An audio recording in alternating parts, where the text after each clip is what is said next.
नमस्कार, मैं हूं आपके साथ रोहित। देश को जल्दी ही नए राष्ट्रपति मिलने वाले हैं। राष्ट्रपति रामनाथ कोविंद का कार्यकाल खत्म होने वाला है। 18 जुलाई को देश में राष्ट्रपति चुनाव होने वाले हैं। 21 जुलाई को परिणाम आएंगे। एनडीए के उम्मीदवार द्रौपदी मुर्मू हैं, जबकि यूपीए की तरफ से यशवंत सिन्हा हैं। ऐसे में राष्ट्रपति चुनाव से जुड़े कई दिलचस्प किस्से अब सामने आ रहे हैं। 2002 का राष्ट्रपति चुनाव कई मायनों में खास रहा था। तब देश के दो धुर विरोधी पार्टियां एक मत हो गई थी और एक दूसरे का समर्थन करते हुए देश का राष्ट्रपति चुना गया था और देश को राष्ट्रपति के रूप में अबुल पाकीर जैनुलाब्दीन अब्दुल कलाम मिले थे। बता दें कि जून 2002 में राष्ट्रपति चुनाव के लिए उम्मीदवारों पर विचार विमर्श करना शुरू हुआ था। कांग्रेस के नारायणन को ही दोबारा राष्ट्रपति बनाने के पक्ष में थी, लेकिन अटल बिहारी वाजपेयी नारायणन के पक्ष में नहीं थे, क्योंकि पिछले 4 सालों में बार बार वाजपेयी सरकार को वो परेशानी में डालते आए हुए थे। इसीलिए एनडीए पीसी एलेक्जेंडर को अपना उम्मीदवार बनाना चाहते थे। मतलब एपीजे अब्दुल कलाम किसी की लिस्ट में नहीं थे। नारायणन का पक्ष एक बार फिर से मजबूत होता दिख रहा था। वाजपेयी कोई भी रिस्क नहीं लेना चाहते थे। इसीलिए वाजपेयी और आडवाणी ने तय किया कि ऐसा उम्मीदवार उतारा जाए जो किसी भी तरफ की विचारधारा में लीन ना हो। वाजपेयी आडवाणी ने जॉर्ज फर्नांडिस, प्रमोद महाजन, एम वेंकैया नायडू और जसवंत सिंह को उम्मीदवार तय करने का जिम्मा सौंप दिया। पहली बैठक में 3 नाम तय हुए।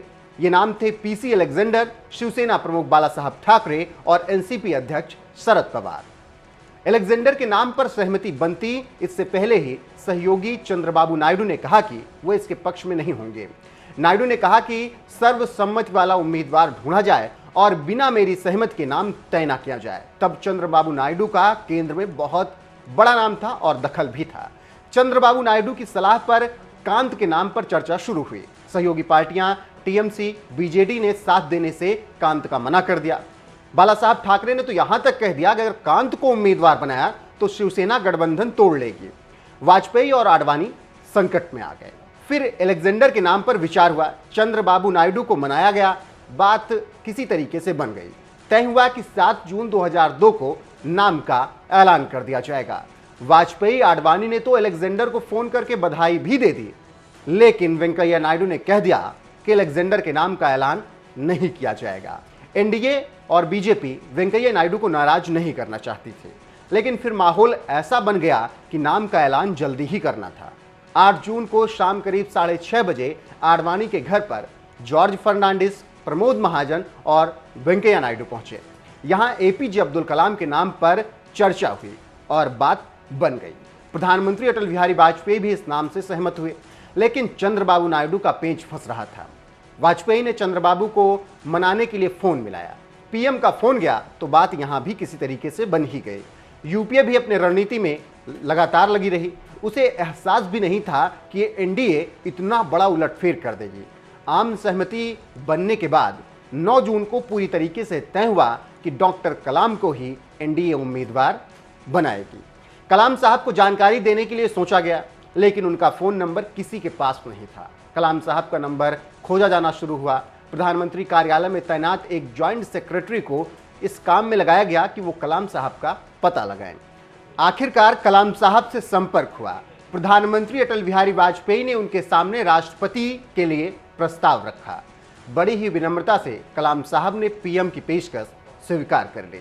एनडीए ने सबको चौंकाते हुए अबुल पाकीर जैनुलाब्दीन अब्दुल कलाम के नाम का ऐलान कर दिया। कलाम साहब की उम्मीदवारी एनडीए का मास्टर स्ट्रोक थे। उनके नाम का ऐलान होते ही विपक्ष हैरान और परेशान हो उठा।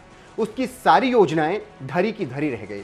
कांग्रेस परेशानी में आ गई। बाकी विपक्षी दलों का आपस में मतभेद होना शुरू हो गया। सोनिया गांधी को तो विश्वास ही नहीं हो रहा था कि अब्दुल कलाम को एनडीए ने उम्मीदवार बना दिया। ये बात सोनिया गांधी ने अमर सिंह से भी कही थी कि ऐसा कैसे संभव हो गया कि कलाम उम्मीदवार बन गए। हालांकि कलाम साहब की उम्मीदवारी से विपक्ष के भी तमाम नेता एनडीए के पक्ष में आ गए। सबसे आगे मुलायम सिंह का नाम था। मुलायम सिंह ने विपक्षी बैठक में कलाम साहब का खुलकर समर्थन कर दिया। इस पर वामपंथी उन पर नाराज भी हो गए।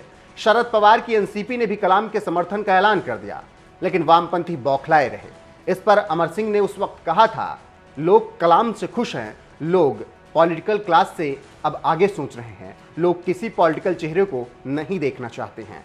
कलाम के अलावा अगर लोग किसी को पसंद करेंगे इस पद पर तो वो केवल सचिन तेंदुलकर होंगे। इसी उठापटक के बीच नारायणन ने चुनाव न लड़ने का फैसला किया, क्योंकि उन्हें समझ में आ गया था कि कलाम का विरोध करके जीता नहीं जा सकता। विपक्ष की टेंशन और बढ़ गई। लेफ्ट दलों ने लक्ष्मी सहगल को उम्मीदवार बनाकर कलाम साहब के सामने उतार दिया, लेकिन यह महज औपचारिकता थी, क्योंकि कलाम साहब को तमाम विपक्षियों का भी साथ मिला और 25 जुलाई 2002 को जब परिणाम आए तो डॉक्टर अब्दुल पाकीर जैनुल आबदीन अब्दुल कलाम भारत के नए राष्ट्रपति बन गए और इस तरह से मिसाइल मैन भारत के शीर्ष पद पर पहुंचे और सबको गौरवान्वित भी किया। यह अटल बिहारी वाजपेयी की भी बड़ी जीत थी। फिलहाल आपको कलाम साहब के राष्ट्रपति बनने का यह सफर कैसा लगा? कमेंट में अपनी राय हमें जरूर बताएं।